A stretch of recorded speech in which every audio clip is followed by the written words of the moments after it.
Dans ce tuto, nous allons parler velours. Vous connaissez certainement le velours Milleret ou alors le velours côtelé, souvent utilisé dans les pantalons, la panne de velours. C'est une matière qui peut être tricotée ou bien tissée. Ce qui la caractérise, c'est que d'un côté, elle a un aspect lisse et de l'autre, un aspect duveteux qui est très agréable au toucher.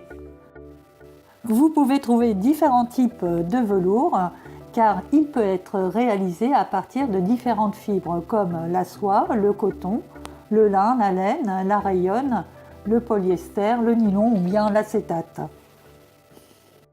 Là où il faut faire très attention avec le velours, c'est qu'il a un sens. Essayez de passer votre main sur le velours dans un sens, il va vous paraître très doux et très agréable au toucher. Par contre, si vous passez votre main dans l'autre sens, il vous apparaîtra beaucoup plus rêche. Ce qui est le plus important par contre, c'est que le sens du poil va transformer la couleur. Vous tenez par exemple verticalement votre velours, le poil dirigé vers le haut, la couleur va vous apparaître foncée et profonde.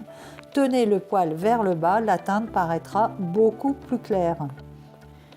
Et pour vous, j'ai fait un test, j'ai pris 2 morceaux de panne de velours dans un même métrage et je les ai assemblés en sens différents.